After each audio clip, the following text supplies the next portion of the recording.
に出現した直径およそBonjour et bienvenue sur le podcast Kanpai format actualité. C'est notre 122e podcast Kanpai et c'est notre 27e au format actu, un format dans lequel on vous sélectionne et on vous résume l'actualité japonaise, que ce soit sur le tourisme, la politique, la société, l'économie, encore la pop culture. Et c'est une émission que j'ai le grand plaisir même, de partager avec toi Gaël. Salut Gaël. Salut Charlie. Émission que l'on prépare avec ironie et sarcasme, oui, comme nous le disait un commentaire YouTube il y a quelques jours. Et n'hésitez pas d'ailleurs à nous laisser des petits messages comme ça nous fait toujours plaisir. Je ne sais pas si ce podcast-là en particulier sera plein de sarcasme ou pas cette fois, parce que c'est vrai que l'actualité japonaise peut être un peu, prête à sourire parfois, oui, vaut mieux en rire en fait. Oui, voilà, en tout cas pour nous, c'est vrai que pour 1h30 d'enregistrement, on préfère en rire. Donc celui-ci, je ne sais pas, mais n'hésitez pas à nous laisser des petits commentaires comme ça sur ce que vous pensez de nos émissions, que ce soit sur les plateformes de streaming, dont YouTube aussi, maintenant on est dessus. Donc n'hésitez pas aussi à laisser des notes, puis ça nous fera plaisir. Apple Podcast par exemple, ça nous aide à être bien référencés. Et sans plus tarder, Gaël, je pense qu'on peut entamer notre première partie dédiée au tourisme avec ce que l'on a évoqué sur nos réseaux sociaux, sur certains posts, la baisse des prévisions touristiques de façon générale, mais on va voir que c'est lié à une situation en particulier pour le Japon. Selon l'agence de voyage japonaise JTB, le nombre de touristes va donc diminuer pour 2026, en tout cas ce sont des prévisions. Pourtant depuis des années maintenant, c'est quand même une tendance totalement inverse, notamment depuis le retour, la fin du Covid, le retour du tourisme au Japon. 2024 par exemple avait signé un premier record avec 36,87 millions de voyageurs étrangers. Donc là on parle bien des gens qui sont étrangers au Japon, qui visitent ce pays, c'est l'archipel. Et les chiffres de 2025 viennent de tomber et sont encore plus élevés avec un nouveau record qui s'élève à 42,66 millions de touristes étrangers. Alors comme on l'a rappelé sur nos réseaux sociaux, il y a des choses qui vont en faveur du tourisme au Japon. Déjà, il y a la puissance du soft power qui fonctionne très très bien, qui s'exporte très fort. Il y a aussi la faiblesse du yen qui encourage à avoir plus de pouvoir d'achat quand on part dans ce pays où le voyage peut plus ou moins être onéreux par rapport à d'autres destinations asiatiques. En tout cas, c'est pas un voyage low cost. Et le fait aussi qu'il y a une tendance au voyage post-Covid qui est quand même plus marquée. Néanmoins, l'agence prédit une baisse pour 2026 et c'est la première depuis quelques années.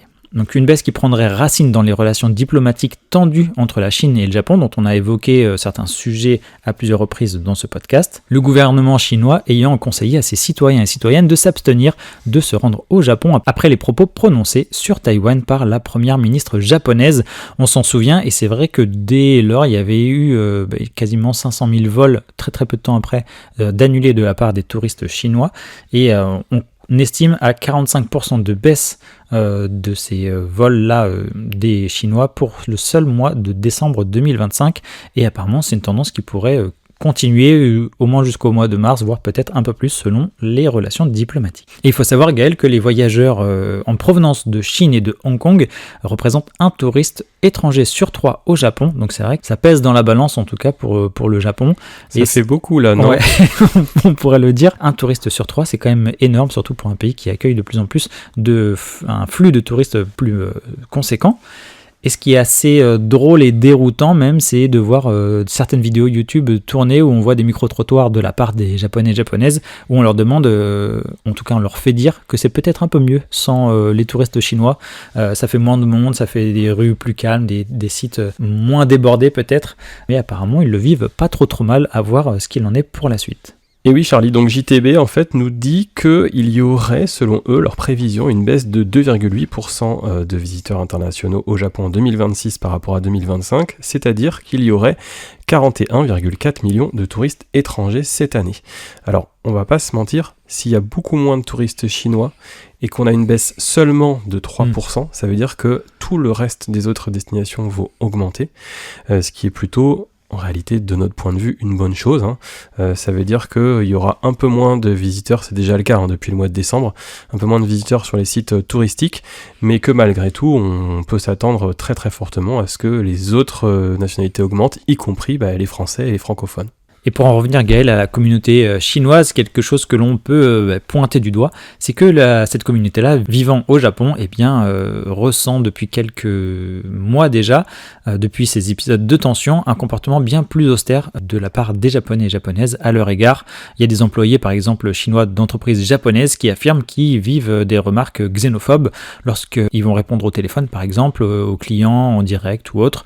Toutes les interactions sont devenues un peu plus compliquées puisque le peuple japonais leur fait ressentir que les tensions diplomatiques s'expriment aussi dans la vie de tous les jours.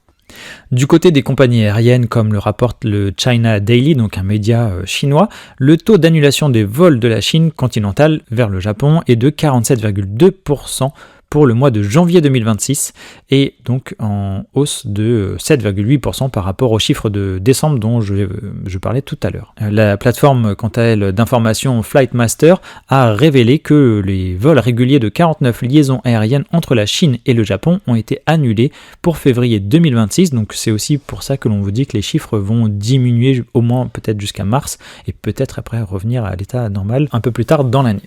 Les plus grandes compagnies aériennes de Chine comme Air China, China Eastern Airlines et China Southern Airlines ont annoncé qu'elles prolongeraient leur période d'annulation et de reprogrammation pour les vols liés au Japon jusqu'au 24 octobre. Donc ça marque bien le fait que ça va traîner. Marjorie disait il fallait quand même attendre la fin du Nouvel An chinois qui est fin février pour voir si vraiment il y a quelque chose qui se pérennise ou si c'est épiphénoménal. Mais c'est vrai que là, on n'a pas encore beaucoup de visibilité. Ça dépendra de l'amélioration des tensions diplomatiques. Et puis les choses sont bien faites puisque jusqu'à présent, les passagers étaient éligibles à des remboursements gratuits ou à des changements de billets pour les vols jusqu'au 28 mars. Donc là aussi, ça favorise le retrait des troupes, on va dire, des visiteurs qui arrivent au Japon. Et là où on peut peut-être glisser un petit peu de sarcasme, Gaël, c'est cette fois de la part du gouvernement chinois qui a pris la parole et affirmé que le Japon a un taux de criminalité un peu trop élevé et qu'il y a un peu trop de tremblements de terre aussi. Donc n'allez pas au Japon selon eux. Donc ça reste assez très drôle. Surtout le taux de criminalité.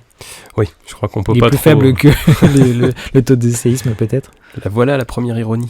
Et pour citer le ministère chinois des Affaires étrangères dans un communiqué, à l'approche du Nouvel An lunaire, nous appelons les citoyens chinois à s'abstenir de se rendre au Japon pour le moment.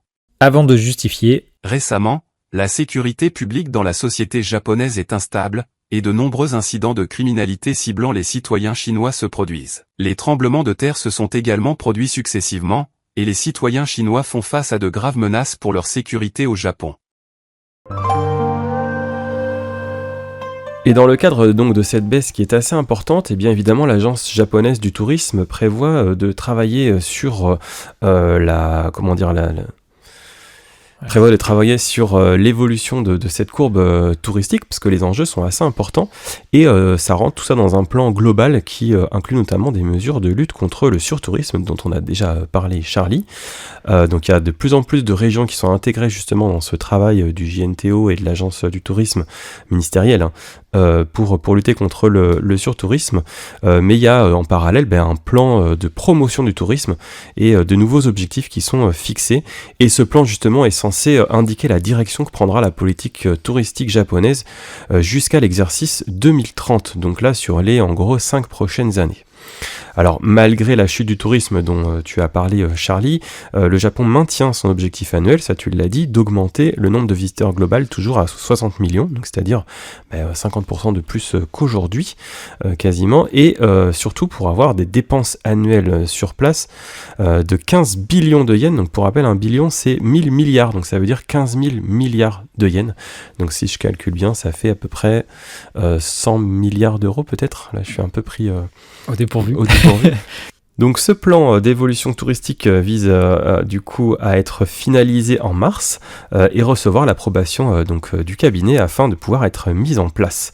Mais plus rapidement que 2030, l'agence ministérielle a maintenu son nombre de visiteurs cibles et aussi augmenté le chiffre des visiteurs réguliers. Donc ça c'est beaucoup plus imminent, on va dire, que dans les 5 prochaines années, de 36 millions à 40 millions évidemment avec les derniers chiffres.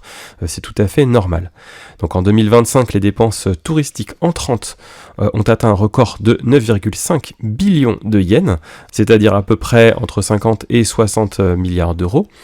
Et c'est du coup un poste qui se classe comme la deuxième plus grande exportation du Japon, après les automobiles qui sont, elles, à 17 000 milliards de yens, donc quasiment le double. C'est là qu'on voit que le tourisme est vraiment très très important pour le Japon, parce que c'est ce qui leur rapporte beaucoup d'argent.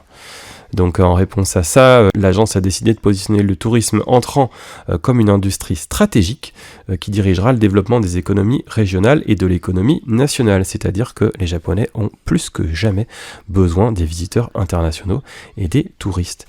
Et un point qui est aussi assez important, c'est que du fait de l'impact qu'ont pu avoir justement les Chinois, le tourisme chinois en baisse là, ces dernières semaines, ces derniers mois, le Japon a aussi prévu dans son plan de faire en sorte d'être moins dépendant d'un pays ou d'une région, sans les citer bien entendu, mais faire en sorte peut-être aussi de plus diversifier les nationalités qui viennent visiter ce bel archipel.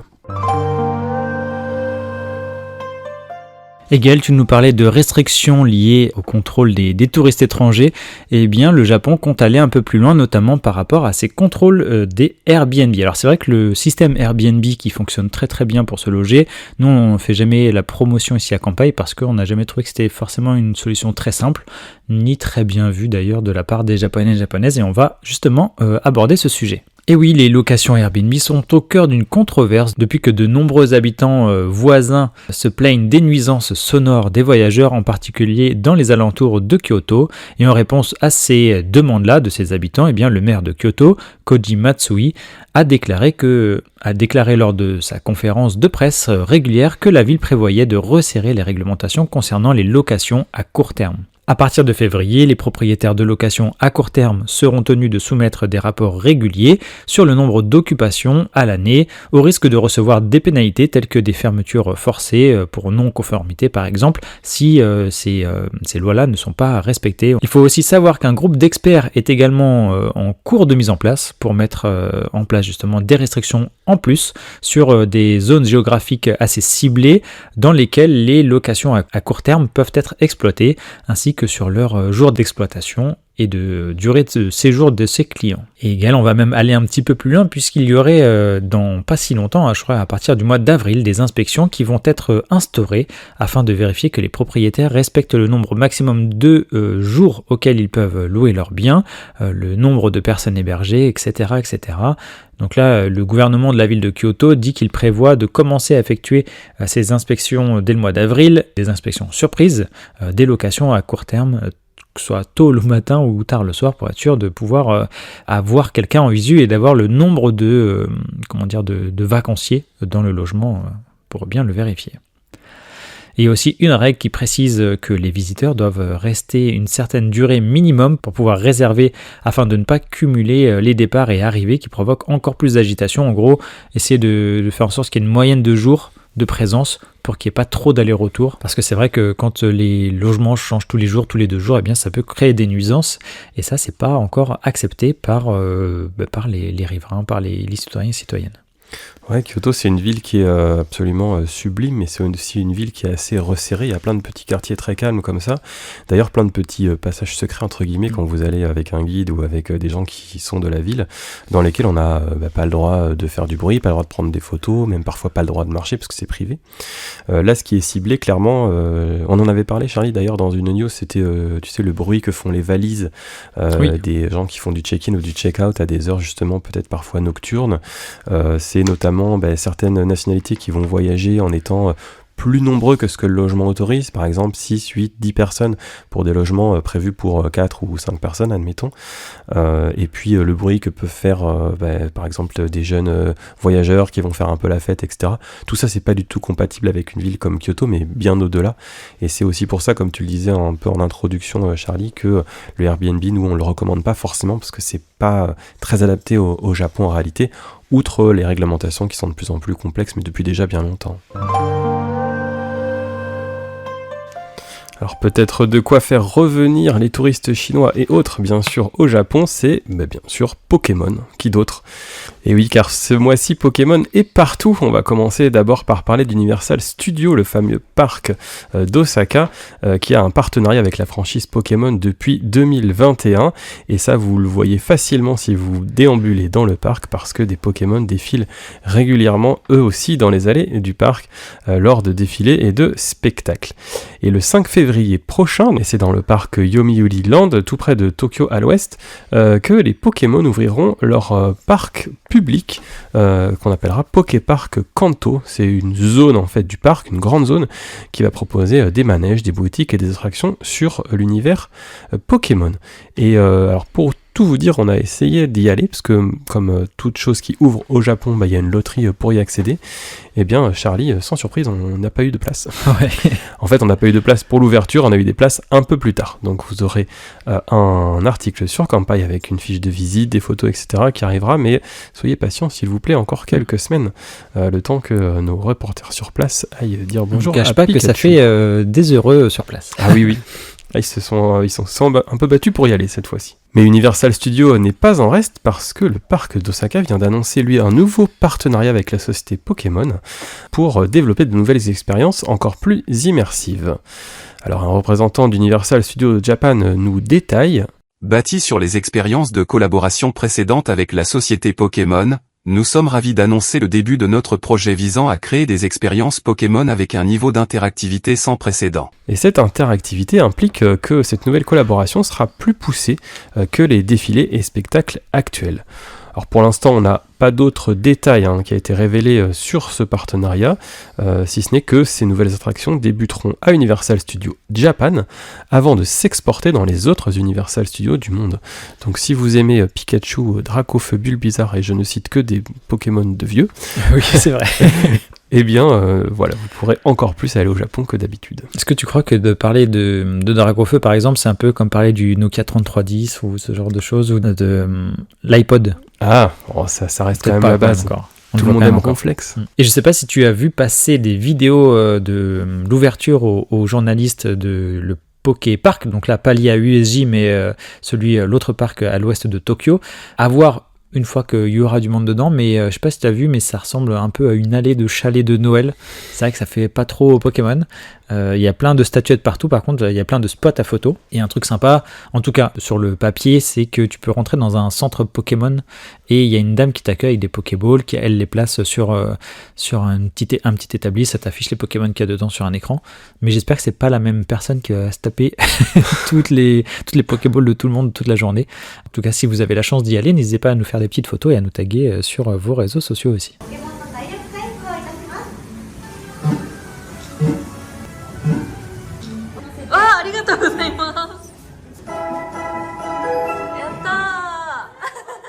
Alors, j'ai pas eu la chance de voir cette vidéo, par contre j'ai vu quelques photos, je crois qu'il y a 600 statuettes et figurines, Oui. comme tu disais, réparties un peu dans tout le parc. Après j'ai pas l'impression que ce soit... Enfin, peut-être qu'on peut se dire de l'extérieur, super, un parc d'attractions Pokémon, en réalité je pense que c'est un petit peu moins que ça. Faut Oui. pas à mon avis se faire trop de faux espoirs. Ouais, alors niveau boutique, je pense que Ouais. si vous savez pas quel serre-tête Pokémon acheter, là vraiment je comprends parce qu'il y Ils a y vraiment seront tous. beaucoup de choix. La fontaine et certains bâtiments ont l'air canon, prêts à voir. N'hésitez pas à nous donner votre avis de fans sur nos réseaux. Quel est ton Pokémon préféré, Charlie ? Alors ça fait très longtemps que je ne regarde plus Pokémon, bien que j'ai adoré fut un temps, mais je crois que j'aimais bien un sécateur. Il est un peu bête. Un sécateur et Kikli, je crois. Kikli. Et Kikli, c'est parce qu'il fait la bagarre, ça j'aimais bien. Et toi ? Moi j'en ai pas forcément de préféré, mais j'aimais bien le nom de Rakayu. Ah oui, c'est vrai que Raikyu était un peu stylé aussi. Surtout que tu sais qu'il ressemble à rien au début et à la fin, il fait un peu le gars qui est à la salle de muscu qui se regarde dans le miroir, Ouais. mais avec sa crête et tout, il est quand même stylé. Surtout Machopper, je crois. Jusqu'à ce que la saison soit bien terminée, on va évoquer le calendrier des Sakura. On l'a déjà évoqué tout début janvier et sachez que depuis la sortie du podcast Actu dédié au mois de décembre, eh bien, tout début janvier, on a eu une mise à jour de la part de l'agence météo japonaise. Et ce que l'on peut vous synthétiser de cette dernière mise à jour de la part de l'agence météorologique japonaise, eh bien c'est que Tokyo arrive en tête, tout comme Fukuoka, des débuts de floraison de ces cerisiers. Donc ce sera pour le 21 mars pour Fukuoka et Tokyo. Si on vous cite d'autres destinations, eh bien par exemple à Hiroshima le 22 mars pour la floraison, à Osaka le 26 mars, à Kanazawa un peu plus au nord donc le 31 mars, et si on remonte encore vers le nord, à Akita le 13 avril et Sapporo tout au nord le 25 avril. Alors c'est vrai que sur nos réseaux sociaux on a déjà publié des photos actuelles donc de 2026 de cerisiers, mais ce sont des cerisiers un peu particuliers puisqu'ils fleurissent plus tôt dans l'année, donc vous avez par endroit dans l'année des diverses floraisons d'autres cerisiers. D'ailleurs avec Marjorie on vous prépare un petit post sur les différents types de cerisiers, comme ça si vous n'êtes pas au Japon pour mars-avril, eh bien vous pourrez quand même en voir ailleurs dans l'année. Et pour compliquer encore un petit peu les choses, il y a les pruniers, fin février, début mars. Vous allez ressortir de là avec un diplôme de botaniste. À retenir aussi, c'est que les dates correspondent pour la plupart à la moyenne annuelle, que l'on estime être la plus juste, avec parfois un écart de seulement 1 à 4 jours plus tôt concernant la floraison, ce qui contraste avec les prévisions de 2024, puisqu'il y a des sites qui ont fleuri 5 à 14 jours plus tôt que d'habitude. Donc là, c'est vrai que quand on prévoit ses vacances exclusivement pour ça, c'est un peu dommage. C'est aussi pour ça qu'on ne peut que vous conseiller de bien regarder la mise à jour du calendrier sur kampai.fr. Marjorie et Kelly mettent à jour dès que ça sort, donc quasiment chaque mois, ce calendrier-là. Est-ce que ça veut dire quand même, Charlie, même s'il y a effectivement un tout petit peu d'avance par rapport à la moyenne, c'est que pour profiter des sakuras à fond, il faut arriver au Japon autour du 20-25 mars, et ça dure seulement jusqu'à début avril, dans les zones en tout cas les plus courues, la Golden Route.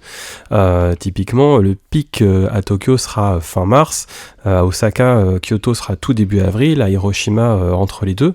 Donc si vous arrivez au Japon par exemple le 15 avril, il y a de fortes chances qu'il n'y ait plus du tout de cerisier en fleurs, qui soit déjà tout vert dans les zones les plus touristiques, et il faudra pour vraiment, si vous tenez vraiment à en voir, vous rendre tout au nord du Japon, donc au nord du Tohoku ou carrément à Hokkaido. Et puis c'est vrai que selon la météo, les coups de vent, la pluie, etc., ça peut aussi varier bien évidemment. Et sur notre site, on vous met les sites idéaux pour observer ces cerisiers. On va en citer seulement quelques-uns, mais n'hésitez pas à checker sur le site kampai.fr, et en bas de chaque article, vous avez aussi des articles qui sont liés ou qui peuvent ressembler, comme ça peut vous donner des idées d'autres visites. On peut penser par exemple au château de Kumamoto dans la préfecture éponyme le 22 mars, au parc Maizuru dans la préfecture de Fukuoka le 21 mars, le mémorial de la paix donc de Hiroshima le 23 mars, ou encore deux autres destinations parmi de très nombreuses autres, Arashiyama le 27 mars, et encore le parc Ueno de Tokyo le 22 mars. Et puis évidemment on vous invite à vous rendre sur kampai.fr pour voir toutes les autres destinations qui sont déjà en fiche grâce à Kelly et Marjorie. Ouais, on a un grand nombre de fiches de visite liées au printemps au Japon, donc si vous allez sur Kampai sur le tag printemps au Japon, vous avez une collection des dizaines et des dizaines de fiches de visite avec plein de photos de sakura, cerisiers en fleurs, de pruniers aussi. Là, il y a de quoi vous délecter. Et on a missionné nos experts aussi sur place pour avoir des photos mises à jour aussi de 2026, pour vous montrer à quel point c'est joli. Alors après vous avoir parlé de sakura, on va maintenant vous parler de ramen. On passe de botanique à la gastronomie. Du beau au bon. Voilà. Alors bon, oui, mais bon, pas pour tout le monde malheureusement, parce que vous l'avez peut-être vu sur les réseaux ces derniers mois, certains restaurants profitent entre guillemets du boom touristique, ou au contraire subissent un petit peu ce boom et vont prendre des positions qui sont un petit peu gênantes, notamment des restrictions liées à la nationalité, à l'âge, au genre, etc. Donc on a vu par exemple, bien au-delà de la gastronomie, qu'une tarification différente peut s'appliquer aux étrangers dans de nombreux lieux touristiques, au Japon comme dans d'autres pays d'ailleurs. On a vu que les États-Unis ont augmenté x3 je crois le prix des parcs nationaux pour les étrangers. Et bien cette tarification différentielle commence désormais à être épinglée dans certains restaurants au Japon. Et on cite notamment ce restaurant de ramen d'Osaka qui s'appelle Gadoya, et qui a lancé un système de commande où les étrangers sont susceptibles de payer jusqu'au double du prix. Donc ça, c'est pas cool, Charlie. Non, surtout pour la nourriture, non. Alors comme vous le savez, si vous êtes allé manger dans un restaurant de ramen, en fait souvent pour manger, ce qu'on fait, on va acheter un ticket à un distributeur automatique qui se situe à l'entrée de la boutique, enfin du restaurant. Or cette machine affiche des prix tout à fait corrects, à partir de 864 yens pour un menu en japonais, mais si vous switchez la langue du distributeur en anglais, parce que vous ne parlez pas japonais, eh bien le 864 devient 1500 yens d'un coup. Donc le prix est quasiment doublé. Et cette différence est encore plus flagrante pour les grands bols de ramen. Par exemple celui au porc braisé à l'oignon, désolé Charlie, je vais te donner faim, qui coûte 1455 yens dans le menu en japonais et qui passe à 2700 yens dans celui en anglais. Donc par exemple, là on va passer de, on va dire 8-9 euros à quelque chose comme 15 euros. Donc c'est toujours pas cool. Alors le restaurant qui a été bien sûr interrogé justifie cette différence en expliquant que le contenu des plats serait différent, bien que les noms soient les mêmes. Je cite le restaurateur. « Nos ramen ne sont pas des ramen que tout le monde aime tels quels, vous pouvez donc les personnaliser. Nous avons jugé qu'expliquer cela aux personnes qui ne comprennent pas le japonais, en anglais et en chinois, serait impossible. Sur cette base, les articles du menu anglais sont totalement différents, et sur le menu anglais, nous n'offrons que des ramen premium spéciaux qui ne décevront absolument pas. Ce sont des ramen que tout le monde aimera, des articles que les gens qui ne comprennent pas le japonais aimeront. » Pourtant, la description des plats du menu japonais correspond exactement aux photos du menu en anglais, qui lui n'a pas de description précise des ingrédients. C'est là où on aime les explications à la japonaise. Alors après que cette différence de prix ait interpellé naturellement les internautes, le restaurant a nuancé son explication. Nous ne différencions pas en fonction de la nationalité, mais du fait que les clients puissent ou non comprendre le japonais. Ce n'est pas comme si nous fixions un prix pour les étrangers. Et peut-être que ce restaurant va se retrouver avec beaucoup moins de visiteurs pour le coup, si jamais il n'arrive pas à mieux expliquer cette différence de prix. Ou alors on aura les touristes étrangers qui ne parlent pas japonais qui vont tout faire pour commander en japonais et qui vont se retrouver avec n'importe quoi dans leur bol. Et oui, tu le disais tout à l'heure, il y a aussi plein d'autres discriminations qui peuvent être mises en place, Gaël. Et oui, merci pour la transition, Charlie, parce que la tarification différentielle par nationalité n'est pas la seule.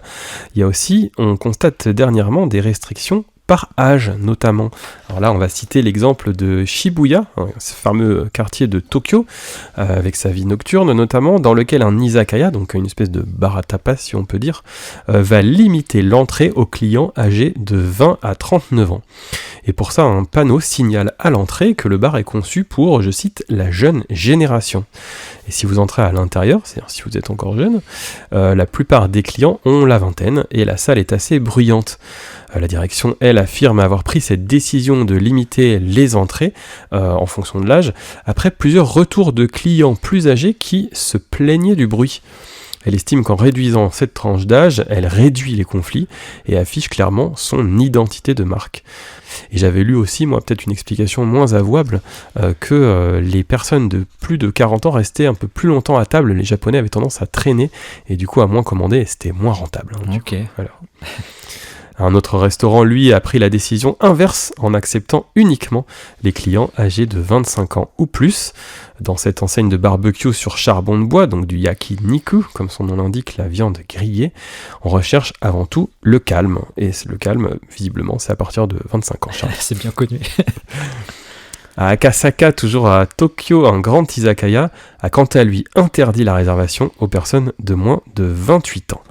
Mais la règle ne s'applique qu'à la personne qui réserve. Est-ce que derrière, il n'y aura pas le même groupe qui sait plus quoi faire et qui a testé un petit peu de tout? Ça, c'est possible. En tout cas, la personne qui réserve, donc qui a moins de 28 ans, peut donc venir accompagnée de personnes plus jeunes ou même d'enfants. Enfin, il y a peut-être un business à se faire. C'est-à-dire, si vous avez moins de 28 ans, vous réservez et vous faites payer les seniors beaucoup plus cher.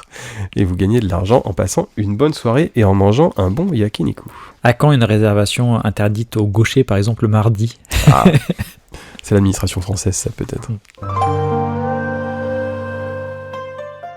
Et pour clôturer notre partie dédiée au tourisme au Japon, sachez qu'il y a eu une coupure d'électricité dans de nombreux trains, en tout cas dans plusieurs trains, une coupure d'électricité qui a provoqué l'arrêt de l'East Japan Railway à Tokyo le 16 janvier dernier sur les lignes Yamanote et Keihin Tohoku dans toutes les directions. Le souci technique a également impacté d'autres lignes dans une moindre mesure, mais en fait tout serait lié à un incendie selon NHK, l'incendie qui a été éteint environ 30 minutes après l'intervention des secours, et les flammes auraient été vues provenant d'un transformateur, donc lié à l'électricité de ces voies ferroviaires. L'entreprise a découvert la panne vers 3h50 du matin, et les voyages ont pu reprendre seulement après 13h de l'après-midi. Alors on a vu des images sur les réseaux très impressionnantes, Charlie, avec des quais de gare entiers à Tokyo qui étaient bondés, vraiment plein de monde. Alors il faut faire attention justement à la désinformation, ne pas croire que ce sont des images classiques. C'est aussi pour ça qu'on vous parle de cette petite news entre guillemets, ça a bien fait suer les gens qui étaient sur place, bien sûr, mais au quotidien, comme vous le savez si vous avez déjà visité Tokyo, c'est que tout est très fluide, même s'il y a du monde, il n'y a pas comme ça de monde normalement qui est bloqué autant comme ça dans toutes les gares. Là c'était assez exceptionnel.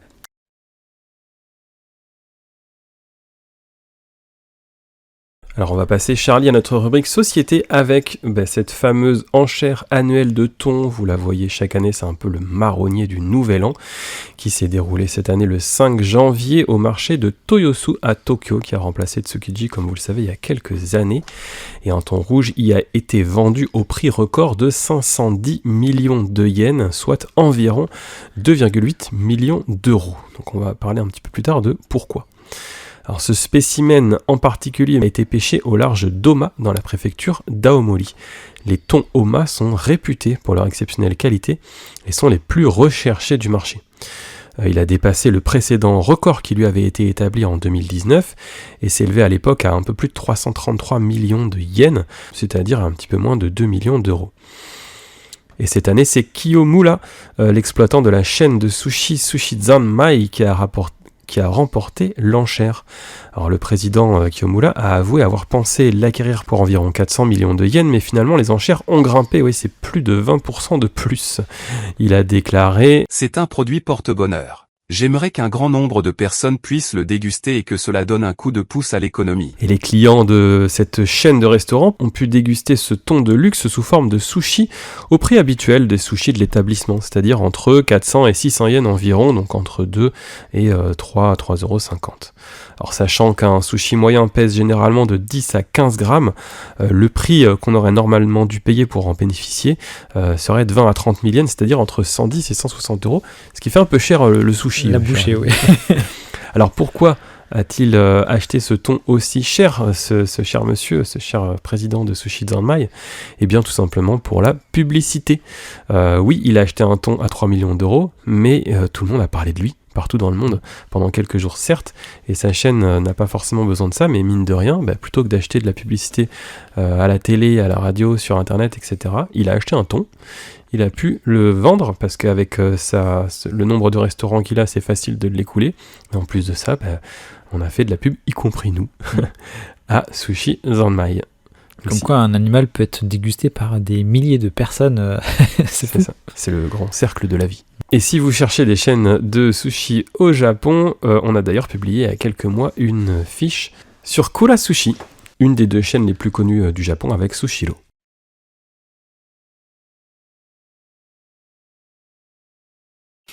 Et une autre news concernant la société japonaise qui est cocasse, on va dire, Gaël, c'est celle d'un vol d'argent liquide. Eh bien, cette petite histoire qui peut-être fera l'objet d'une future mini-série Netflix, sait-on jamais, s'est déroulée à Tokyo, en pleine rue, et il y a eu 2,2 millions d'euros en tout qui ont été volés, de l'argent liquide, donc dans des petites valisettes, ou des petites valises tout court.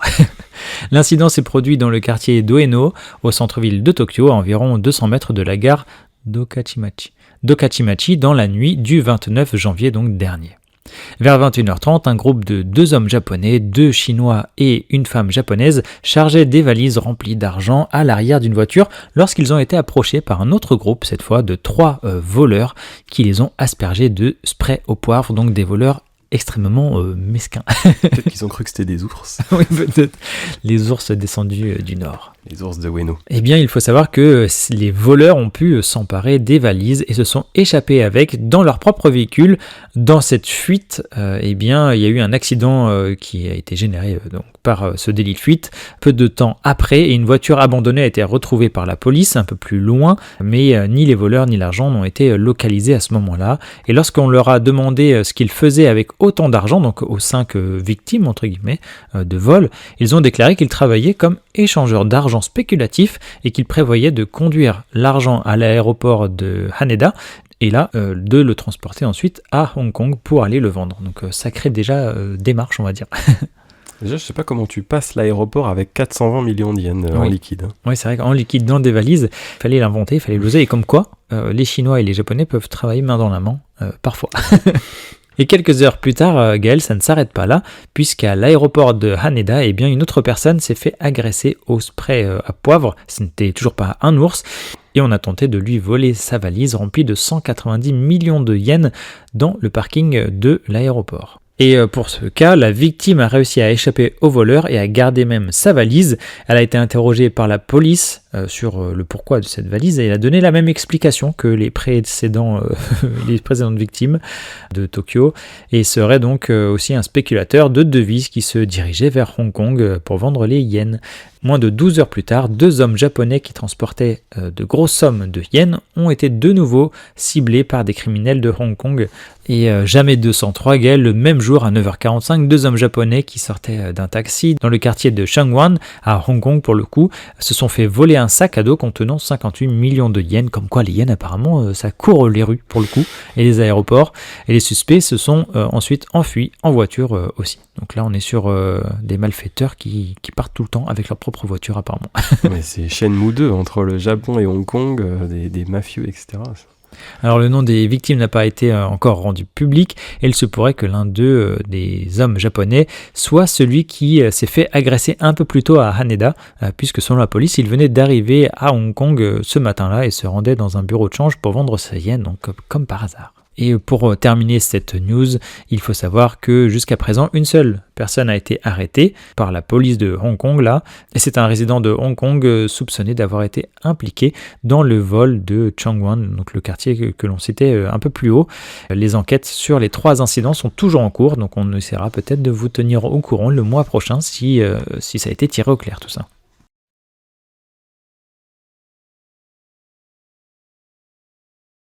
Alors on va enchaîner sur une news un petit peu moins rigolote entre guillemets, beaucoup plus grave en tout cas. On va parler de suicide qui est un sujet assez important au Japon. Vous en entendez peut-être parler de temps en temps. Nous on évite de trop insister dessus avec Charlie, mais ça fait quand même partie malheureusement des sujets de société. Alors le ministère japonais de la santé, du travail et du bien-être a publié des résultats préliminaires de son étude annuelle sur les suicides au Japon. Et en 2025, bonne nouvelle entre guillemets, c'est que le nombre de suicides a descendu donc de 6% et il est actuellement à 19 097 suicides connus l'année dernière. La vraie bonne nouvelle, entre guillemets, c'est que c'est la première fois depuis que les statistiques officielles sur le suicide existent que justement le total est inférieur à 20 000, c'est-à-dire depuis 1978. Donc ça, c'est plutôt une bonne chose. La répartition un petit peu plus détaillée, c'est qu'environ les 2/3 des suicides sont masculins et 1/3 sont féminins. Les suicides d'hommes baissent de 5% d'une année sur l'autre et ceux des femmes baissent d'un peu plus de 8%. Alors la chose là un petit peu plus inquiétante, c'est plutôt la partie tranche d'âge. En effet, les personnes dans la cinquantaine ont représenté le plus grand nombre de suicides, 3732, puis celle de la quarantaine avec 2951 suicides. Et la catégorie où on a eu le plus de cas, c'était les hommes d'une cinquantaine d'années, quasiment 2700, qui était le plus grand groupe démographique, âge et genre confondus. mais toutes les tranches d'âge adultes ont diminué. Et pour expliquer un petit peu ce qui s'est passé, c'est lors de l'examen des facteurs qui avaient contribué à ce que les personnes sautent la vie, eh bien les problèmes de santé sont avérés être un problème beaucoup moins courant en 2025, déterminé comme étant une cause dans, entre guillemets, seulement 736 cas de moins, avec 6% de moins qu'en 2024. Mais il y a tout de même une mauvaise nouvelle dans cette news, et là c'est que le nombre de suicides augmente chez les jeunes, notamment les élèves du primaire, collège et lycée, donc ça c'est absolument dramatique. En 2025, on a connu 532 suicides de cette catégorie de personnes. Alors certes, c'est seulement, entre guillemets, 3 de plus qu'en 2024, mais c'est le plus grand nombre de suicides jamais enregistrés pour ce groupe d'âge, et c'est la deuxième année consécutive que ce chiffre devient un triste record. Donc l'année dernière, la Diète, le Parlement japonais, a approuvé une révision de la loi fondamentale sur la prévention du suicide, qui appelle l'Agence pour l'enfance, les familles, les écoles, les établissements médicaux et les municipalités locales à traiter et prévenir plus activement les suicides d'enfants. Et bien entendu, si vous nous écoutez, n'hésitez pas à aller appeler des personnes concernées ou à en parler si vous avez ce genre d'idées. Là, on rigole beaucoup, nous on essaye en tout cas dans ce podcast, et on veut continuer à rigoler avec vous. Voilà, donc si vous avez des idées noires, pas de blague, on va tout de suite en parler.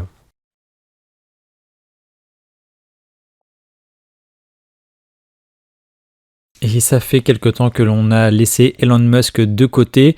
Il ne nous avait pas tellement manqué, mais il y a un scandale qui a une ampleur internationale, mais qui touche aussi le Japon. Effectivement, l'IA du réseau social X, donc là on parle de Grok, G-R-O-K, est au cœur d'un scandale aussi au Japon comme à l'international, pour avoir permis la génération d'images à caractère sexuel de femmes et d'enfants sans le consentement de ces derniers. Vous avez sans doute vu pas mal notamment d'actrices ou de personnalités féminines publiques qui se plaignaient de recevoir des photos d'elles-mêmes nues générées par intelligence artificielle.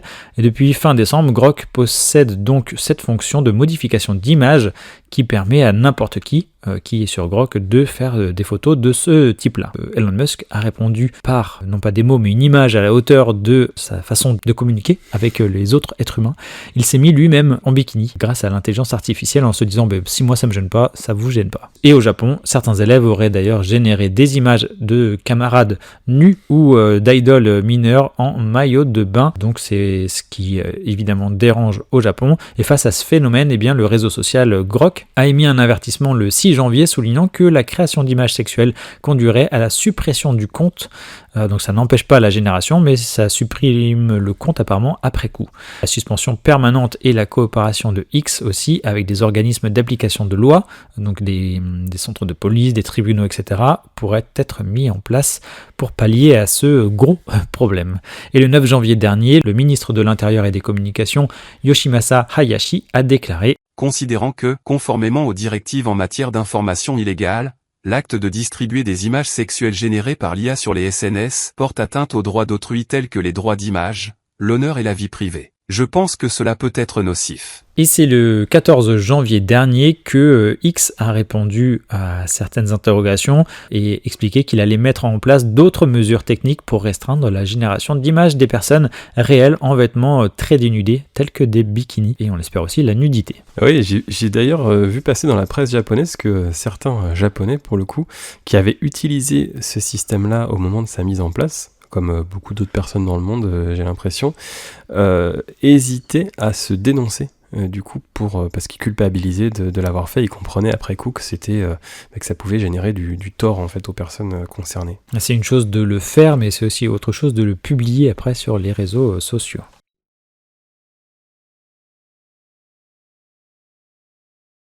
Eh bien, transition ratée, Charlie, parce qu'on vient de se rendre compte qu'on avait mal placé une news. On va reparler de sushi, écoute. Une mauvaise transition assumée. Il n'y a pas d'heure pour parler de sushi, parler de nourriture tout court, d'ailleurs. Là, on va parler de sushi, mais pas au Japon, on va parler de sushi en France, car la France connaît une baisse des ventes de sushi. Ils auraient baissé en effet de 30% en moins de 2 ans, selon une étude récente relayée par France Info. Alors dans le reportage, on apprend que les clients rapportent le manque de nouveautés une fois qu'on connaît bien le plat, c'est-à-dire qu'on tourne un petit peu toujours autour des mêmes sushis et makis, et les chefs de restaurants spécialisés, eux, évoquent la hausse du prix, notamment les prix du thon, du saumon et de l'avocat, ce qui fait que la hausse se répercute sur le prix des sushis à l'unité, et de moins en moins de clients peuvent se le permettre. Et surtout si on se fournit avec des produits japonais exportés, ce qui fait encore plus évidemment augmenter le prix final. Donc en compensation, on s'aperçoit, notamment sur les réseaux, que la popularité d'autres cuisines du monde augmente, par exemple celle de la Thaïlande, la Corée ou encore le Mexique. La cuisine coréenne en particulier serait encore plus à la mode et aurait la cote notamment auprès des jeunes. Alors je ne sais pas si elle a déjà dépassé la cuisine japonaise qui quand même est très très réputée internationalement et qui d'ailleurs est peut-être plus facile, je dirais, à manger, moins épicé. Mais malgré tout, voilà, on voulait vous parler de cette baisse du nombre de sushis vendus en France.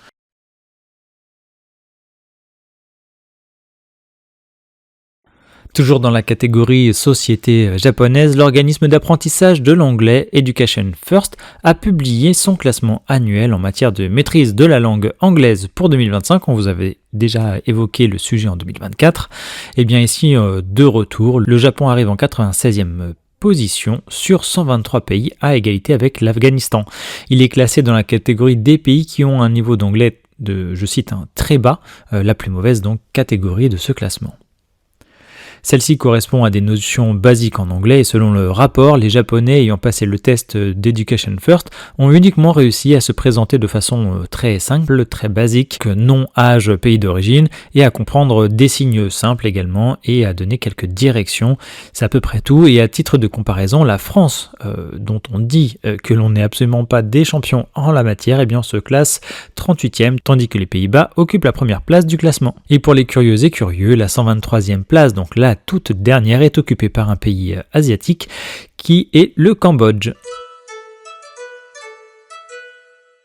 Et il est temps désormais de passer à un gros morceau de notre podcast, celui dédié à la politique japonaise, puisque vous avez sans doute vu qu'il y allait avoir des élections législatives anticipées. En effet, la première ministre japonaise Sanae Takaichi profite de sa popularité actuelle pour lancer des élections législatives après avoir dissous la chambre basse du Parlement. Elle a fait une Macron, tu penses ? Ah oui, complètement. Oui. Non mais c'est vrai. Et en conséquence, des législatives aux aires de référendum se dérouleront le 8 février prochain. Et on écoute Sanae Takaichi, en tout cas sa version IA, nous en parler. Je souhaite demander directement aux électeurs de juger s'ils souhaitent me confier, à moi, Sanae Takaichi, la gouvernance de ce pays. J'ai la volonté de ne pas me défiler, de ne pas tergiverser et de déterminer l'avenir du Japon avec le peuple. Si la décision a été saluée par exemple Keiji Furuya, il est responsable de la stratégie électorale du parti du PLD, et bien dans le même temps l'opposition, elle, voit cette élection d'un autre angle, comme l'a commenté Yoshihiko Noda, le président du parti démocrate constitutionnel, donc ça c'est la première formation d'opposition, le PDC. Et les analystes estiment que l'élection pourrait être très serrée selon le degré de succès de l'alliance du PDC et du Komeito, bien qu'il soit peu probable que l'opposition vraiment l'emporte ce coup-ci. Mais souvenez-vous, on en avait parlé de cette nouvelle alliance qui avait changé un peu la donne du gouvernement japonais. Et si l'on en croit le centre d'analyse Mizuho Research, eh bien l'enjeu déterminant sera le comportement des jeunes notamment, ainsi que du comportement des personnes d'âge moyen devant les urnes, puisque selon un sondage de fin décembre, Takaichi recueillait 90% de soutien chez les moins de 30 ans, ce qui est assez énorme pour ce type de gouvernement. Et en vidéo fin janvier, Sanae Takaichi a adressé un message aux Japonais et Japonaises avant les élections. Les personnes qui travaillent dur seront récompensées. Le Parti libéral-démocrate incarne l'espoir. Soyons un pays d'espérance, où les gens peuvent travailler et réaliser leurs rêves. Et concernant la première ministre, eh bien, il faut savoir que son taux d'approbation est passé de 75% en décembre à un peu moins, donc 67% selon une enquête réalisée par le quotidien Nikkei récemment. Donc c'est la première fois depuis qu'elle est élue que sa popularité tombe en dessous de 70%, ce qui est pas mal pour gouverner le PLD, puisqu'il sort de sombres histoires, mais on voit que c'est en décote.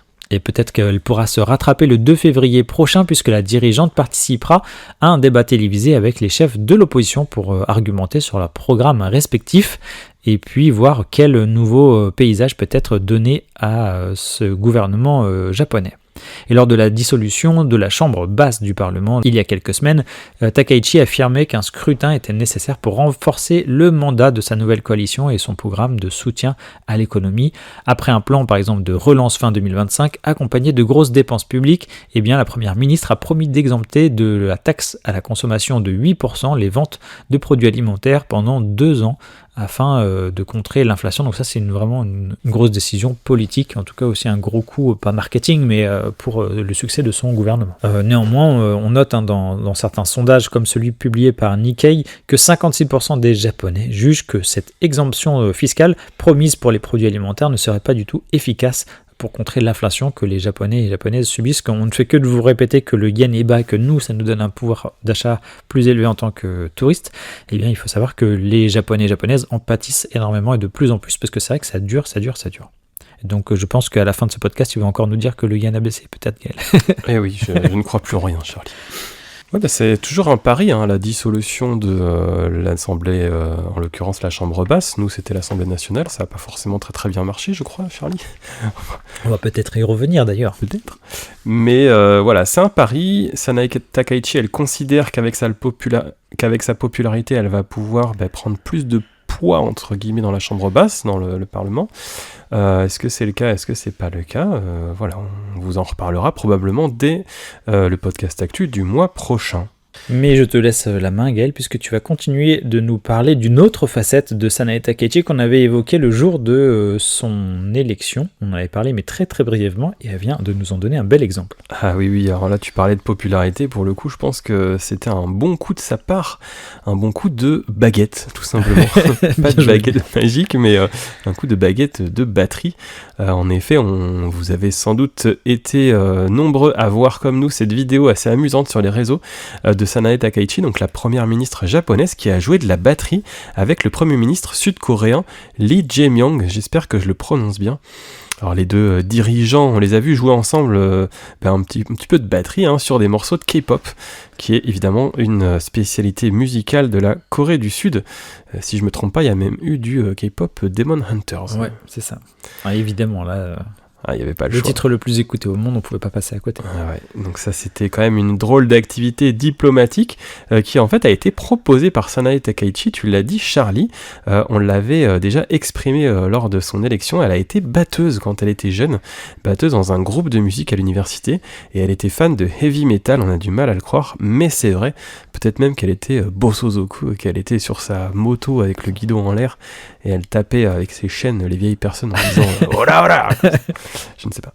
Ce qu'elle recherchait par ce moment, c'était faire plaisir à son homologue coréen, qui lui avait toujours rêvé de s'essayer à la batterie, et d'ailleurs on le voit, elle est plutôt à l'aise.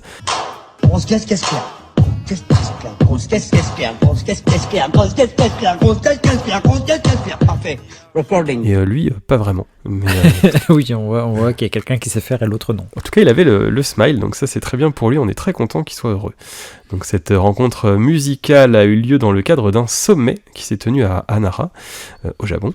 Et cette rencontre s'est passée dans la bonne humeur, comme on a pu le voir. Le temps est au rapprochement, ça c'est une bonne chose, parce que on sait que les relations entre les deux pays n'ont pas toujours été faciles. Le passé a été parfois un peu compliqué entre le Japon et la Corée du Sud, notamment autour de la domination coloniale du Japon sur la Corée de 1910 à 1945.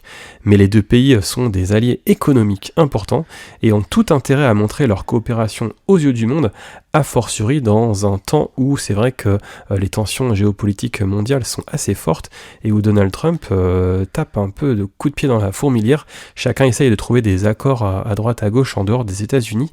Et bien là, peut-être qu'on a un exemple assez éloquent, et un exemple en tout cas musical.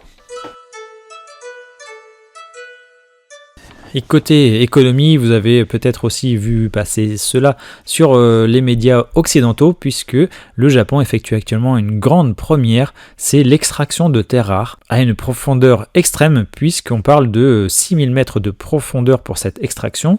En effet, le pays a initié une expédition d'essai dans un premier temps pour extraire ces terres rares en mer. L'opération a eu lieu au large de l'île Minamitorishima, au sud-est de l'archipel, et cette mission a débuté le 11 janvier dernier et se terminera aux alentours du 14 février. Donc là on parle de la mission test. Et donc selon leur estimation, plus de 16 millions de tonnes de terres rares se trouvent dans cette zone, donc une sorte de puits de richesse, une quantité colossale qui correspond à 730 années si on en prend en compte la consommation actuelle, par exemple pour certains métaux comme le dysprosium.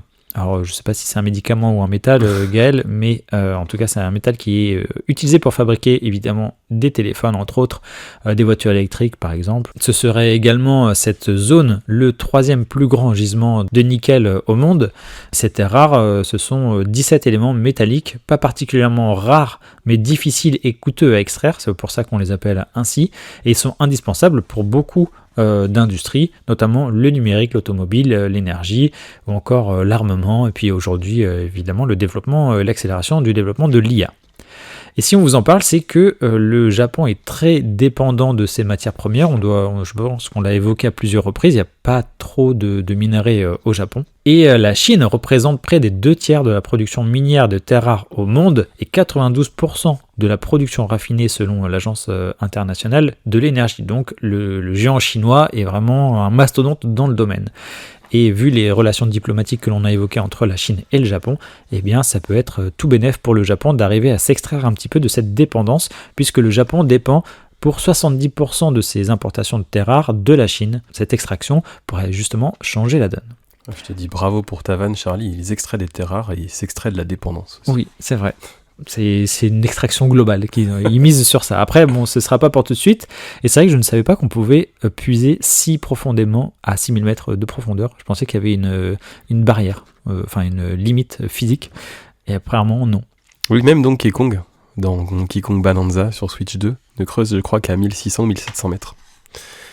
Donc voilà, on ne pourra pas aller choper des terres rares. Évidemment, on ne parlera pas du côté écologique de ce choix-là. Après avoir déversé les eaux autour de Fukushima, les eaux contaminées, eh bien, on va s'empresser de mettre à mal les fonds marins. Et pour terminer sur une note un peu plus drôle et peut-être encore une fois pleine de sarcasme, Gaël, la première ministre japonaise a, lors d'une allocution, expliqué les choses ainsi, que cette découverte pourrait régler la dépendance au Japon à un certain pays. Devinez lequel. Il est rouge, il est juste à côté. Avoir moins de dépendance vers la Chine, certes, mais moins de dépendance vers les États-Unis, c'est pas encore le cas. Et on l'a bien vu, notamment à travers cet épisode que vous avez sans doute vu passer pour le coup dans vos flux d'actualité, autour du soutien à Jerome Powell, qui est le chef, en tout cas pour encore quelques temps, pas longtemps, de la Réserve fédérale américaine, donc la fameuse Fed. Eh bien, le Japon ne s'est pas rangé aux côtés de ses collègues mondiaux et n'a pas signé le communiqué de soutien des banques centrales mondiales. En effet, la Fed a posté sur son compte X un texte de soutien réaffirmant la confiance que place chacun de ses collaborateurs en lui, Jerome Powell. Ce post a été publié en réaction aux accusations dont ce dernier fait l'objet par le gouvernement américain et notamment Donald Trump depuis de longs mois. Des accusations de mauvaise gestion qui, selon le principal intéressé, sont un prétexte. Jerome Powell assure que Donald Trump lui en veut de ne jamais avoir exécuté ses nombreuses demandes de baisse des taux face à une inflation qui reste toujours au-dessus des 2% ciblés justement par Donald Trump et le gouvernement américain. Donc la Banque centrale résiste entre guillemets aux assauts et aux volontés du président américain, et ça ne lui plaît pas, et des gouverneurs et représentants de la Banque centrale du monde entier ont été des dizaines à signer pour soutenir leurs supérieurs, en tout cas leurs collègues, mais on notera que le représentant japonais n'en fait pas partie. Sans doute que Madame Takaichi ne veut certainement pas se fâcher avec Donald Trump. On sait qu'il arrive à tirer les oreilles très fort et très vite. Et autre news liée à la politique, même une politique du temps passé, Gaël, c'est une actualisation de la peine de l'assassin de Shinzo Abe.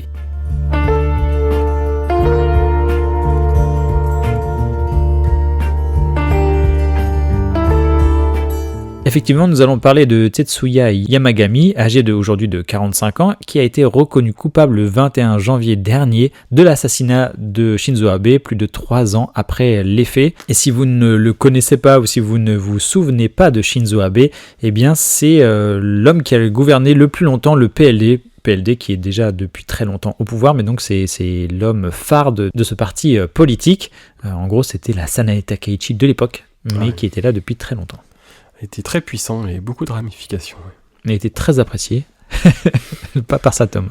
Il a été très apprécié par beaucoup de gens. Oui, non, mais c'est un peu détesté par d'autres. La vérité aussi, est vraie. C'est un peu le Chirac japonais, je dirais. Il était sympa. Bon, il n'a pas fait que des en bonnes face choses. des gens. Oh, ouais. Alors il faut savoir que l'interpellation de cet assassin avait eu lieu le 8 juillet 2022, et d'ailleurs il avait tout de suite admis sa culpabilité, la question ne se pose même pas.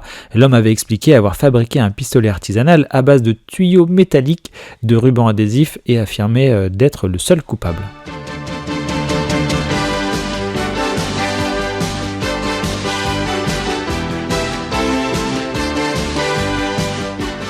Donc ça s'est passé à Nara, si je me souviens bien, et d'ailleurs c'est le tribunal de Nara, ville du lieu du crime, qui l'a condamné à une peine de prison à vie, conforme aux réquisitions des procureurs. Les avocats de Tetsuya Yamagami n'avaient jamais contesté leur culpabilité, et leur client avait même appelé les jurés à limiter sa peine à 20 ans d'incarcération, puisqu'il avait avoué les faits. Selon eux, le tribunal devait prendre en compte ses motivations dans cet acte, qui avait mis en lumière notamment les liens troubles entre la secte Moon et le PLD, et c'est ce qui a longtemps collé aussi à la peau de ce parti politique, et c'est aussi pour ça que Sanae Takeichi peut-être essaie de se détacher un peu de toutes ces histoires sombres. On vous a, depuis qu'on fait le podcast, souvent parlé de la boîte noire et de certains faits de corruption. Eh bien il y en avait d'autres plus anciens liés à une secte, donc la secte Moon. Et au fil des débats et des témoignages à la barre, on met le point sur la détresse de la famille de l'accusé, et c'est ça qui est mis en exergue. La mère de Tetsuya, par exemple, s'est peu à peu ruinée en faisant des dons à l'organisation religieuse, et cette organisation religieuse, donc la secte Moon, officiellement elle est connue sous le nom de Fédération des familles pour la paix mondiale et l'unification. C'est tellement plus bucolique, plus beau. Donc elle avait dépensé pas moins de 550 000 € de sa famille pour cette fédération-là. Autant vous dire qu'il ne restait plus grand chose pour les enfants. La famille avait été précipitée donc dans la faillite, au point que Tetsuya avait été contraint d'arrêter ses études et de travailler pour subvenir aux besoins familiaux. Et en 2019, il écrivait sur X, avant l'assassinat: « Je ne pardonnerai jamais à l'Église, ni aux Japonais qui se rangent de son côté. Pour mon père, ma mère, mon frère, ma sœur et mon grand-père. » Et alors Charlie, je vais te dire une anecdote personnelle. Mes profs de kanji vont, je vais pas dire se retourner dans leur tombe, mais en tout cas se prendre la tête entre les bras et dire non comme ça. Mais quand je lis Yamagami, je pense à Light Yagami. Ah, j'ai pas la ref. Qui est le protagoniste de Death Note. Ah oui, voilà. Maintenant j'ai la ref. Mais oublié.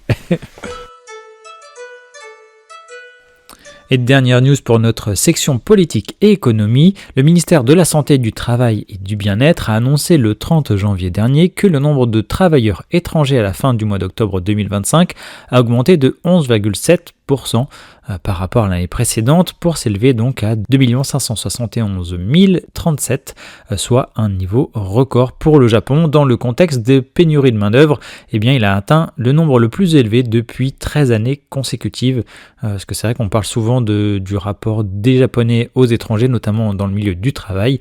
Eh bien, on sait que là, les chiffres sont à la hausse. Et si on va un peu plus loin dans le détail, sachez que ce sont les Vietnamiens qui sont les travailleurs étrangers les plus nombreux et représentent quasiment 24% du total de ces travailleurs étrangers.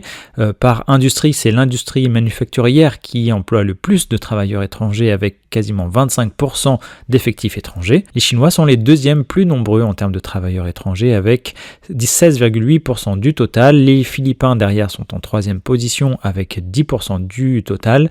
Puis viennent en quatrième les Népalais, un peu plus de 9%, et les Indonésiens avec 9% du total. Et côté culture pop, Gaël, ce sera assez court pour cette fois, contrairement à d'habitude. On va remettre le couvert avec Pokémon, qui nous sort plusieurs choses cette année, dont des choses dont je n'aurais jamais pensé qu'ils soient à l'initiative de tels projets. Pour commencer, on va parler évidemment des Lego Pokémon. Si vous adorez Lego, eh bien... mettez votre porte-monnaie ou vos cartes bancaires dans un coffre-fort. Oubliez vos codes peut-être, sinon ça va partir très vite, puisque cette année c'est l'anniversaire de la franchise, elle fête ses 30 ans, et Pokémon donc sort des sets de Lego qui vont être commercialisés pour la première fois, puisque jusque-là il n'y avait pas eu vraiment de Lego classique Pokémon. Néanmoins, la franchise avait déjà choisi de s'associer auparavant avec d'autres marques comme Kawada's Nanoblock, donc ça c'est une marque japonaise, c'est celle qui fait les tout petits, oui, c'est ça, donc des tout petits personnages ou diorama ou autre, donc il y en avait aussi au format Pokémon. Très kawaii. Oui. Et il y a aussi une marque canadienne qui s'appelle Mega Brands Mega Block qui avait aussi partagé cette licence sous forme Pokémon. Ouais, d'ailleurs, je fais un petit big up à Mehdi de Third Editions qui nous avait offert des méga blocs de Dracofeu pour le coup. Voilà, pour ne pas le citer. Ça devait être très, très stylé. Très chouette. Les premiers sets seront disponibles en vente le 27 février, donc je pense que là ça va être dur pour les gros vendeurs de Lego, bien pour leur porte-monnaie, mais c'est ça, je pense qu'il y aura, je sais pas si c'est des précommandes qu'il y a ou pas, je me suis pas renseigné, mais ce 27 février là, il faut savoir que c'est l'anniversaire de la sortie de Pokémon Rouge et Vert au Japon en 1996, dont on écoute le générique. Super Game Boy ならカラーで綺麗。仲間が増えるロールプレイング。ポケットモンスター。赤を買うか緑を買うかちょっと違うよ。Il y aura par exemple un set Pikachu qui jaillit d'une Pokéball perchée sur son socle et vous pourrez apercevoir le chiffre 25 en lien avec le numéro sur le Pokédex. Le set sera proposé à 199,99 € et comportera 2050 pièces. Il fera 35 cm de hauteur, 26 de large et 39 de profondeur, donc on est sur un bon morceau. Il y aura aussi un set Evoli de 567 pièces pour 59,99 €. Et enfin, le plus gros set représentera les 3 starters iconiques, Florizard, Dracofeu et Tortank. Alors j'espère que vos enfants ne voudront pas ça pour leur anniversaire, puisque bien qu'il fasse près de 7000 pièces, donc 6838 pièces, le prix est de 649,99 €. Rien que ça, donc là 50 cm de hauteur, 54 de largeur, 36 de longueur. Mais après c'est magnifique, vous avez les 3 Pokémon dessus. Ouais, après ce qu'on peut voir c'est que le prix à la pièce est de 10 centimes, c'est un peu comme le prix au kilo chez les Lego, mais 10 centimes la pièce chez Lego c'est parmi la fourchette très haute, donc on sent qu'on paye aussi la licence, hein. Pas que le plastique. Oui. Ouais, Pokémon est fort pour ça, c'est aussi pour ça que une des prochaines news, on va voir, ça m'a surpris puisque c'est quelque chose qui est gratuit. Et donc on vous le répète, hein, ce sera disponible le 27 février prochain, mais c'est déjà possible de le précommander. Donc je viens de voir que nous l'avions écrit juste sur notre script Gaël, mais je ne m'en souvenais plus. Et pour les fans, eh bien sachez que si vous achetez un set XXL, donc le trio de Pokémon, eh bien vous aurez accès à une précommande à la Kanto Region Badge Collection. C'est une série de badges Lego reprenant les emblèmes des arènes de la région, donc forcément ce petit set peut faire d'autant plus plaisir et motiver à prendre une précommande. Et les membres d'ailleurs du programme Lego Insider pourront aussi échanger 2500 points contre une mini réplique d'un centre Pokémon dans la limite des stocks disponibles. Donc ça c'est si vous allez au Japon. Et on en arrive au projet que j'ai tenu presque secret le long de cette news Gaël, c'est que Pokémon s'est aussi associé à une autre marque pour un tout autre projet. Il s'agit ici de travailler avec des paquets de serviettes hygiéniques à l'effigie de Pokémon avec la marque Plaza. Ici, il y aura 12 Pokémon différents qui vont apparaître sur les emballages de serviettes hygiéniques, dont le modèle est The Week, donc ça c'est la marque Plaza toujours. Lancée en 2022, cette gamme vise à atténuer la gêne et l'embarras que les jeunes femmes japonaises peuvent éprouver en achetant ce type de produit.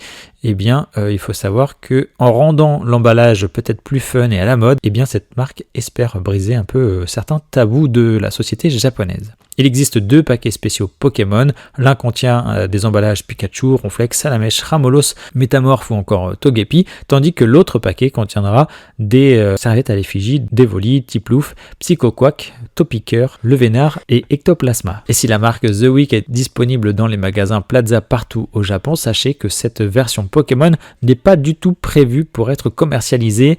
Elles font partie d'un programme de sensibilisation éducative qui fournit gratuitement des produits d'hygiène féminine aux écoles et à d'autres organisations de jeunesse. Donc ça c'est évidemment une très bonne chose que Pokémon se mette aussi dans des projets non lucratifs. Bien que derrière, voilà, c'est aussi de la pub pour eux. Ouais, il y a une telle popularité, je dirais, auprès des jeunes générations que si ça peut marcher, tant mieux. Hein. Leur but étant, on l'a écrit, déstigmatiser les règles et pouvoir en parler plus librement et aborder la nécessité des produits menstruels. Après tout, si ça marche, même auprès de quelques jeunes filles et jeunes femmes, ce ne sera qu'une bonne chose. Et après, comme avec d'autres licences, ça a fini par être commercialisé, donc ce sera peut-être le cas avec Pokémon, hein, pourquoi pas.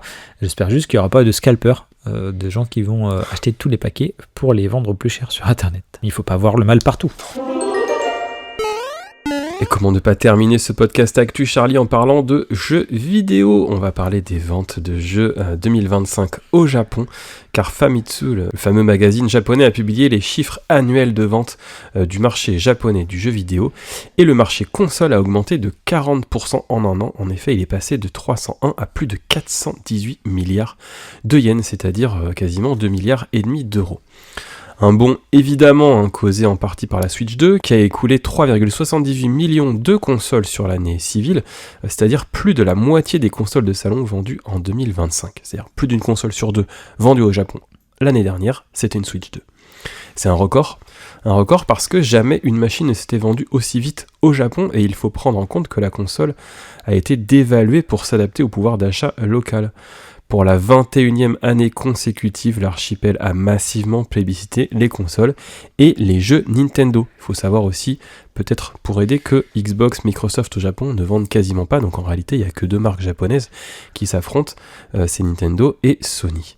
Alors la première Switch, elle, a continué à bien se vendre avec plus d'1,5 million d'unités supplémentaires sur l'année, et côté jeux, Nintendo rafle tout ou presque, avec 9 des 10 meilleures ventes physiques de l'année au Japon, que ce soit des jeux Switch ou Switch 2. Donc désormais, on peut dire que ça fait plus de 2 décennies que Nintendo occupe la majorité du top des ventes annuelles japonaises, à l'exception de la période PSP au milieu des années 2000, PSP qui était, pour nos auditeurs les plus jeunes, la PlayStation portable, avant même la PlayStation Vita. Alors le phénomène 2025, c'est bien entendu Mario Kart World sur la Switch 2, qui a écoulé 2,66 millions d'exemplaires, et c'est le plus gros succès console au Japon depuis Pokémon Écarlate et Violet, et Splatoon 3 en 2022.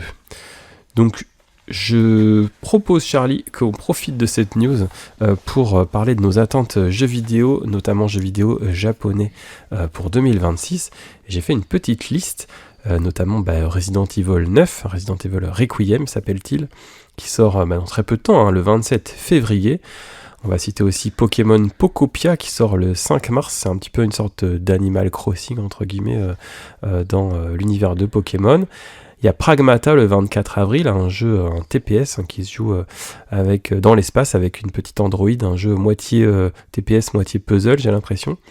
Et moi, mon petit crush perso, c'est Rhythm Paradise Groove, qui sort en 2026, il n'y a pas encore de date, c'est un jeu de rythme qui sortira sur la Switch 2. Moi, perso, je suis hyper fan. C'est pas je très connais connu, pas du tout la licence. Je la porterai au bureau si tu veux quand il sortira, parce que c'est très très rigolo. C'est pas avec le move de tes joysticks, c'est avec tes boutons, ou ça prend en compte aussi le... C'est possible qu'il fasse appel, effectivement, j'ai pas encore trop de détails, gyroscope, voilà. Ouais. C'est un jeu de rythme qui est très rigolo, avec un humour japonais. En jeu non japonais, on va citer Forza Horizon 6, qui sort le 19 mai. Pourquoi ? Parce qu'en fait, toute la map est au Japon. Donc on va pouvoir parcourir ce beau jeu d'arcade dans les villes et les campagnes japonaises. On a déjà vu la bande-annonce là il y a quelques jours. Je pense que les décors vont être vraiment canons, notamment pour changer un peu le milieu urbain et puis même bucolique que propose des fois Forza. Je pense qu'on va avoir de beaux paysages. Le dernier c'était au Mexique, je crois. Là on a vraiment beaucoup du Japon. On a vu Tokyo, on a vu la pagode, fameuse pagode autour du mont Fuji, Chuleto. Donc on a pas mal de choses comme ça qui, je pense, qui vont nous régaler. Et il y a d'autres jeux occidentaux cette fois qui vont sortir en 2026. On peut citer par exemple des jeux très attendus comme Fable, Wolverine ou encore GTA 6, si ces jeux-là ne sont pas repoussés, puisque c'est vrai que c'est de coutume maintenant. Fable avait déjà été repoussé, il me semble qu'il devait sortir fin d'année 2025. J'en ai vu récemment des présentations et franchement ça a l'air d'être somptueux. Peut-être un léger downgrade par rapport à ce qui était prévu, mais j'ai hâte de partir à l'aventure. Moi, c'est sûr que parmi tous ceux dont on vient de citer, ce sera le premier dans le panier. Ouais, et puis GTA 6, il a déjà été repoussé 2 fois, donc j'ai l'impression que là, il va falloir le sortir. Fin d'année, il y aura peut-être pas grand-chose autour. Ouais, je pense que j'y jouerai, mais plutôt si des collègues plutôt sympas l'ont acheté et me font partager. Alors sache, j'ai appris il y a quelques jours que la rumeur disait que, alors là on dérive un peu du Japon, hein, pardon, pendant quelques secondes, mais il ne sortirait pas GTA 6 en version physique à la sortie, parce que quand tu fais une version physique, c'est distribué dans les magasins, etc. en avance, et du coup il y aurait trop de leaks, et du coup le jeu sortirait seulement en démat et sortirait en version boîte un peu plus tard. Ah oui, ok. Donc Ouais, pour le sacrée prêter, stratégie. malheureusement ce sera peut-être pas tout de suite.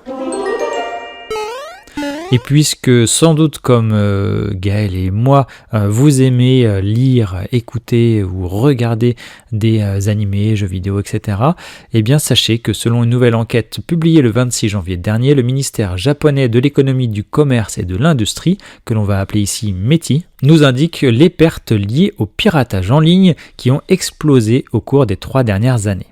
En 2025, les dommages estimés atteignaient 34 milliards d'euros, soit près de 3 fois plus que les 2000 milliards de yens recensés en 2022. Et si on prend en compte les contrefaçons de figurines, de goodies, le merchandising de personnages, eh bien le total en réalité grimpe à 62 milliards d'euros. Donc on peut aller encore plus loin dans ce dérapage. Et l'enquête du METI ne se limite pas au marché intérieur, elle s'appuie sur des données collectées auprès de consommateurs au Japon, mais aussi en Chine, au Vietnam, en France, aux États-Unis ou encore au Brésil, afin de refléter, pour le Japon en tout cas, eh bien, l'étendue de ce marché à l'international. On peut dégager 5 grandes catégories qui ont été analysées, donc les films et les animés japonais, l'édition, donc là on parle de livres, mais aussi évidemment de mangas, il y a la musique japonaise, les jeux vidéo ou encore les produits dérivés.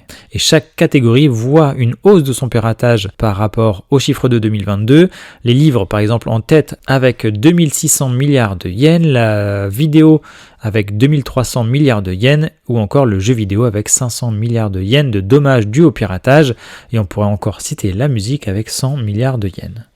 Ouais, on voit que les mangas prennent largement, je pense, la tête de ce qui est piraté, notamment à cause des ce qu'on appelle les scantrad, donc les traductions faites par des fans et accessibles en ligne, et par vidéo, je pense qu'ils appellent aussi les animés peut-être, et les films qu'on peut trouver en streaming.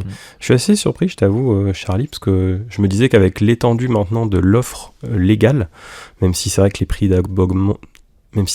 d'abonnement augmentent régulièrement, je pensais qu'il y avait de moins en moins de piratage du fait notamment tu vois, des simulcasts ou des choses comme ça, des choses qui sortent partout dans le monde en même temps, des efforts faits par le Japon justement pour offrir des applis et lire des mangas quasiment en temps réel. Donc ouais, c'est assez intéressant et inattendu, je dirais, pour moi comme news.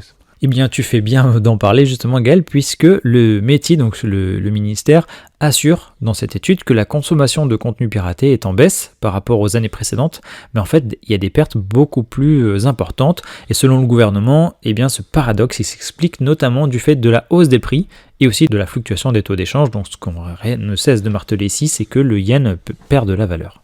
Et quelque chose qui est aussi paradoxal, Gaël, c'est que apparemment, il y aurait de plus en plus de pirates individuels, mais qui individuellement vont moins pirater, et dans le même temps il y a un succès monstre de l'animation japonaise, en tout cas de tout ce qui est lié à cette animation ou produits dérivés, ce qui fait que le Japon peut-être est aussi un peu plus impacté, et donc il y a plus de pertes de son côté.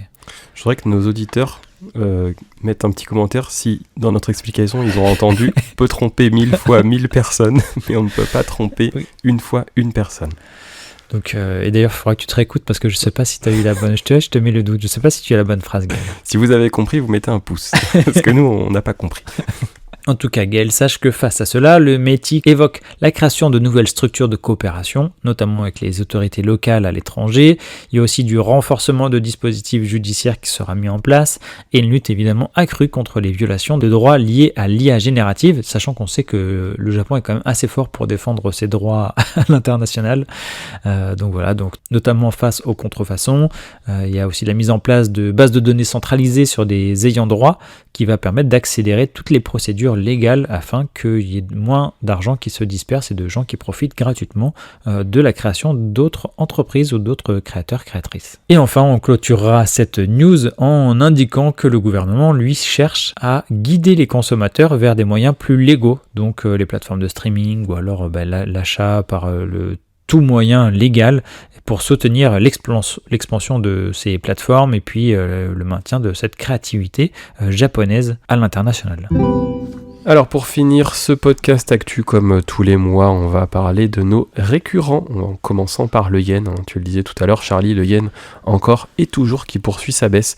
Là, au moment où on se parle, il est quasiment à 183 yens pour 1 euro, ce qui est exceptionnel. Tout à l'heure, on avait un collègue... Tu crois même plus quand tu le dis. Voilà, je suis blasé. Qui nous demandait je vais partir fin 2027, est-ce que vous me conseillez d'acheter des yens maintenant? Donc nous on fait pas de conseils financiers bien entendu, mais c'est vrai que le yen est tellement bas, c'est un record, que peut-être ça vaut le coup, même si on part que dans 2 ans, d'en acheter un petit peu maintenant, au moins pour se le sécuriser. S'il continue à s'affaiblir encore, que demain il est à 185, 190 yens, on n'aura pas perdu grand chose. Enfin, il est tellement faible que de toute façon on fait une bonne affaire. Et si demain il reprend de la force par des mouvements de banque centrale, etc., au moins on aura pris des positions à un taux super avantageux. On vous a parlé tout à l'heure en termes de fréquentation touristique du record de l'année avec 42,7 millions de visiteurs étrangers au Japon en 2025. Juste pour citer le mois de décembre, il était à 3 600 000, ce qui est un bon chiffre pour un mois de décembre évidemment, mais plus faible que celui attendu à cause, comme on l'a dit, de la chute du tourisme chinois. Et sur 2025 d'ailleurs, on pourrait citer notamment les touristes français qui ont été 457 600 à aller au Japon. Peut-être que parmi ces 457 000, un certain nombre ont lu Kanpai et on vous en remercie. Et oui, d'ailleurs, quand c'est comme ça, si vous allez faire des visites et que Kanpai vous a motivé ou aidé en tout cas accompagné pour aller faire ce séjour au Japon, n'hésitez pas à soit nous le dire par des commentaires en privé ou nous notifier sur vos stories ou publications Instagram par exemple. Concernant les podcasts publiés au mois de janvier, on avait commencé tout début du mois par l'actu du mois de décembre. Si vous l'aviez loupé, on a fait un podcast voyage sur que visiter au Japon en 2026. Donc là, on prend toute une liste notamment de choses qui vont être inaugurées, qui vont être fermées, ouvertes, toutes les nouveautés que vous pouvez mettre sur votre to-do. Puis on a publié le podcast culture dédié à l'élection des kanji de l'année. Donc on revient un peu sur le principe, sur à quoi ça sert au Japon, cette particularité-là que Kelly aime bien puisqu'elle met à jour chaque année l'article dédié sur les kanji de l'année d'ailleurs. Et enfin, on a publié la destination qui était les principaux aéroports. Au Japon, on parle des 3 plus gros aéroports, mais aussi des aéroports domestiques. Donc là, on prend un peu plus le temps avec Kelly et Marjorie pour vous parler de ça. Et concernant le mois de février, nous allons publier le podcast voyage dédié à la eSIM le 11 février prochain. Donc là, pour notamment l'accès à la donnée internet. Le podcast culture du 18 février, ce sera dédié au chat au Japon. Et d'ailleurs, petite parenthèse, Gaël, le 23 février, on fête nos 3 ans de podcast. Ce sera les 3 ans de podcast, comme je viens de le dire. Et la destination qui sera abordée le 25 février prochain, ce sera un zoom sur le quartier de Shibuya. On a fait pas mal de destinations, plutôt de villes jusqu'à présent. On va peut-être parfois recentrer sur des quartiers pour rentrer un peu plus encore dans l'immersion dans les villes japonaises. Et le podcast Actu dédié au mois de février sera lui en ligne le 4 mars. Donc vous nous retrouverez sur les réseaux sociaux et pour les podcasts sur les plateformes de streaming comme Deezer, Apple Podcasts, Spotify ou encore YouTube. Au niveau des articles publiés le mois dernier sur Kanpai, on a terminé l'année avec Ganjitsu, un article sur le premier jour de l'année au Japon, le jour férié du premier de l'an, et on a enchaîné tout de suite début janvier avec un article justement de Marjorie sur que visiter au Japon en 2026 qui faisait écho bien entendu à cet épisode du podcast. Puis on a enchaîné avec un article sur le musée du tabac et du sel qui se trouve à Tokyo, ça on peut pas l'inventer. Si vous aussi vous avez connu un épisode neigeux comme nous, vous serez ravis de pouvoir découvrir des photos de Kyoto sous la neige dans notre article dédié à cette ville en hiver. On est revenu à la capitale avec une fiche de visite sur le parc Komaba, qui est une ancienne résidence un petit peu occidentale justement du marquis de Maeda. Ensuite, on est allé à Otaru, dans le nord du Japon, pour vous présenter l'hôtel Otent Otaru.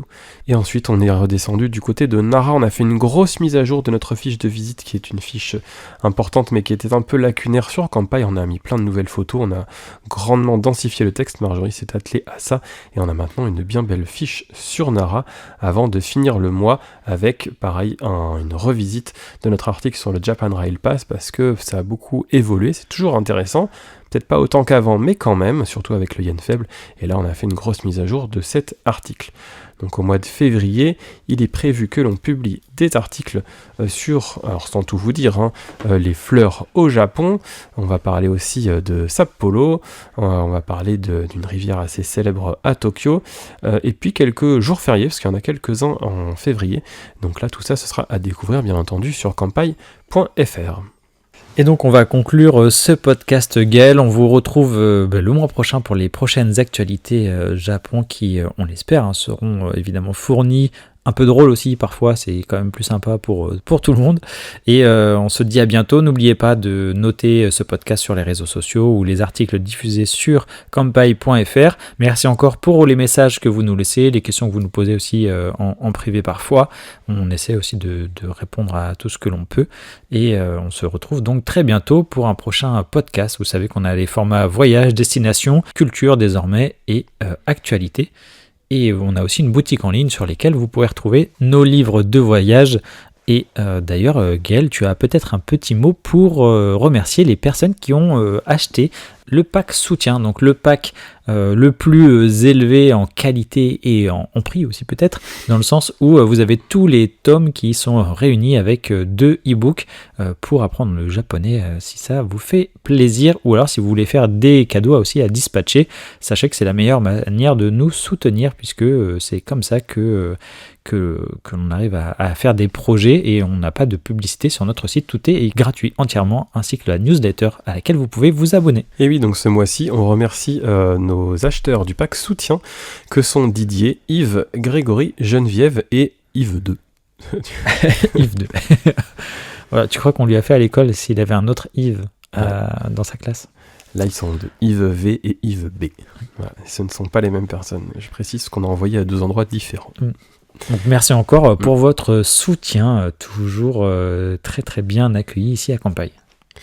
Oui, merci beaucoup. Et si vous ne pouvez pas commander nos livres, même 1 ou 2 tomes, eh bien n'hésitez pas à aller sur Spotify et Apple Podcast, qui sont vos 2 plateformes préférées d'après nos stats, et vous mettez un petit 5 étoiles, un petit commentaire. C'est vraiment 2 secondes, mais pour nous c'est beaucoup. C'est peut-être un détail pour vous, mais pour moi ça veut dire beaucoup. Eh bien merci Gaël pour encore ta disponibilité, et on se retrouve donc le mois prochain pour l'actualité japonaise. Merci beaucoup Charlie pour tout, et merci à vous. Au revoir. Au revoir. Retrouvez plus d'actualités Japon sur nos podcasts.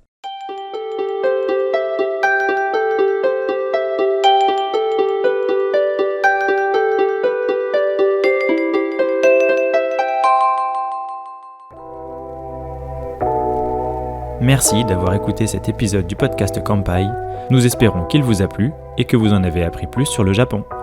N'oubliez pas de vous abonner sur votre plateforme de podcast préférée, de nous noter 5 étoiles si vous le souhaitez, et on vous dit à bientôt pour le prochain épisode.